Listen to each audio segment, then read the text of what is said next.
विचारायचं मला की मगाशी मी विचारलं नानांचा मूळ स्वभाव कसा आहे. नाना शाळेमध्ये कसे होते?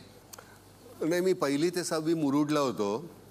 मग 7वीला आईनं मला मुंबईला मावशीकडे सुधारण्यासाठी ठेवला आणि 8वीला मावशीनं परत पाठवला तिची मुलं बिघडतील म्हणून. वडिलांना नाटक आणि सिनेमाची खूप आवड होती. वडील मला आवर्जून नेराळ्यांच्या हनुमान थिएटरमध्ये घेऊन जायचे. नवीन कुठला काही वग आला तर तो दाखवायला घेऊन जायचे. तर त्यामुळे आज मी कुठेतरी वडील नाही आहे त्याची खूप खंत वाटते की त्यांनी हे जर पाहिलं असतं तर त्यांना फार आनंद झाला असता. त्यांना मी काही देऊ नाही शकलो.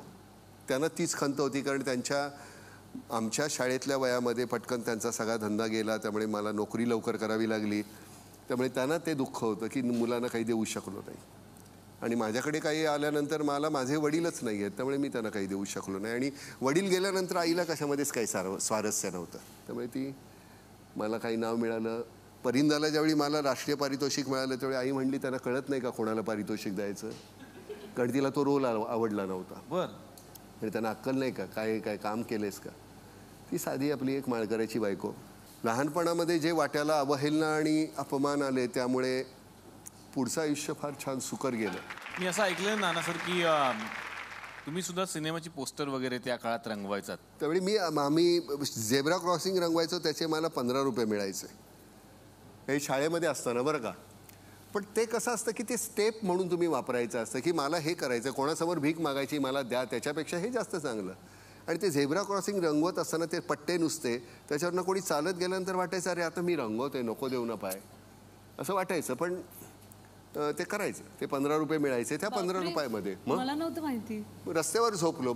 मग सगळ्यात सुंदर फूल कुठलं तर मला चपाती वाटते, कारण मला त्यावेळी जेवायलाच मिळालं नव्हतं. त्यामुळे चपातीचा वास आहे सगळ्यात मला जास्त आवडतो कुठल्याही फुलापेक्षा. पण ते जे दिवस काढलेले आहेत म्हणून म्हणतो की तो अपमान आणि ती अवहेलना, ती भूक विसरू नका. ती जे शिकवते ते कुठलीही शाळा कधीही आयुष्यात शिकवू शकणार नाही. मी तुला सांगतो, अशोक सराफ नावाचा जो एक माणूस आहे, नट म्हणून तुम्ही त्याला ओळखता. अशोक सराफ हा स्टार होता, अगदी टॉपचा एकदम. आणि आम्ही हमीदाबाईची कोठी करत होतो त्यावेळी अशोक सराफला 250 रुपये मिळायचे मला वाटतं आणि मला 50 रुपये एका शोचे. आणि मधल्या वेळात प्रयोग झाल्यानंतर आम्ही पत्ते खेळायचो आणि मुद्दाम अशोक 10-15 रुपये हरायचा माझ्याकडे. तर मला कळायचं तो मुद्दा मारतोय, पण ती गरजही होती त्यामुळे मी घ्यायचो. पण अशोकने अशी खूप मदत केली. गणपतीला पैसे नसताना एक दिवस सकाळी 6ला फिल्म सिटीमध्ये कुठेतरी चालला होता. ए नाण्या, मी झोपलेलो होतो. काय हा चेक घे, बँकेत 15,000 आहेत. ते त्यावेळेचे 15,000, हे 70चं म्हणतोय. 15,000 आहेत, तुला पाहिजे तेवढी अमाऊंट घाल. आणि मी काहीतरी 3,000 रुपये काढले त्यातले. त्याच्यानंतर खूप वर्ष देता नाही आले. मग सावित्री नावाचा सिनेमा आम्ही करत होतो, कुलदीप पवार, अशोक, मी, रंजना. त्यावेळी मला एकदम पैसे मिळाले तर मी त्याच्याकडे पैसे घेऊन गेलो. म्हटलं अशोक हे पैसे काय, वाटेकर पैसेवाले झाले. म्हटलं अरे अशोक, पैसेच परत करतोय, वेळ परत नाही करू शकत. त्यामुळे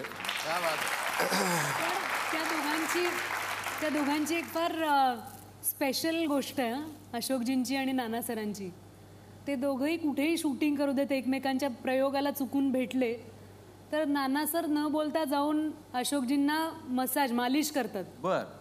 आणि अशोकजी बिदागी देतात त्यांना. मी त्याचे अशोकचे पाय चेपायचो, डोक्याला मालिश करायचो. अशोक मला त्यावेळी 5 रुपये द्यायचा. आताही कुठे असे नाण्या काढवा आता असं. म्हटलं बाबा असं नाही, धंदा आहे आपला. तर मी त्याचं डोकं मालिश केलं, जरा हे केलं की माझे 10 रुपये काढून द्यायचा. महागाई झाली म्हणून लागेल. आणि मला एक नानाचं नेहमी कौतुक वाटतं की नाना पोस्टरवर काय सिनेमाचं पोस्टर चेहरे रंगवायचा. मी त्याला कधीतरी हा प्रश्न विचारलेला आहे पण फार जुन्या काळी, की नाना तू पोस्टरवर हिरोचा चेहरा रंगवल्यानंतर एक दिवस तुझा चेहरा तिथे असताना तुला काय वाटलं असेल? म्हणजे मला अंकुशी पोस्टर्स लागली होती. सगळी लॅम्पपोस्टवरचं सगळं पोस्टर सारखीच असतात ना, एकच पोस्टर सगळीकडे. मी एका लॅम्पपोस्टवरनं जायचं, तिकडे असं बघत बसायचं.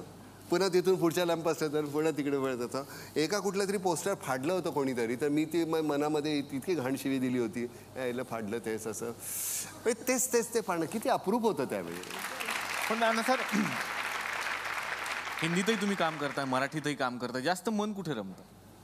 नाही, स्वप्न मराठीत पडतात त्यामुळे तिथे सोपं जातं ना. वा वा वा वा. नाही खरं, कारण काय होतं की सगळंच सोपं जातं. तिथे तुम्हाला शब्द शोधावे लागत नाहीत.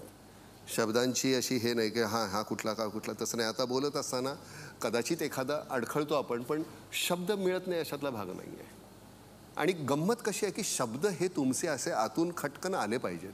ते तुम्ही पेरायला लागलात, वापरायला लागलात की मग त्याच्यानंतर समोरच्यांना कळतं की जास्त बाबा आम्हाला भापू नकोस.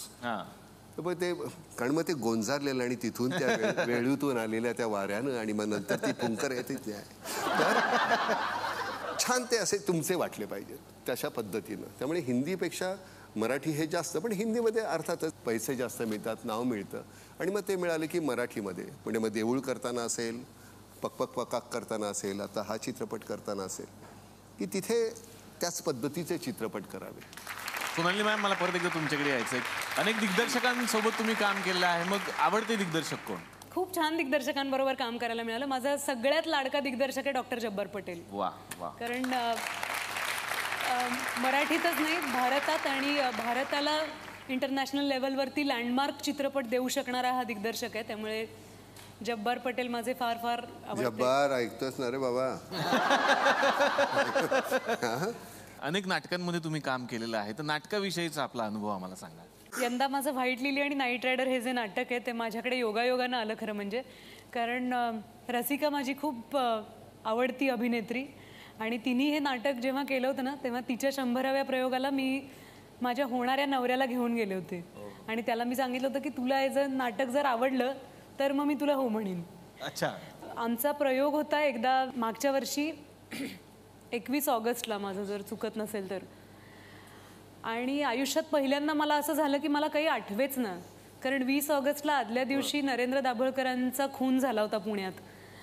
आणि मला त्या घटनेवर विश्वासच बसत नव्हता की आपल्या देशात, आपल्या राज्यात, माझ्या शहरात, माझ्या पुण्यात असं काही होऊ शकतं. आणि मला वेगळीच व्हिज्युअल्स दिसायची. मी नरेंद्र काकांबरोबर बरीच वर्ष काम केलं आहे, त्यांच्यामुळे मला खूप काही समजायला लागलं आहे श्रद्धेबद्दल.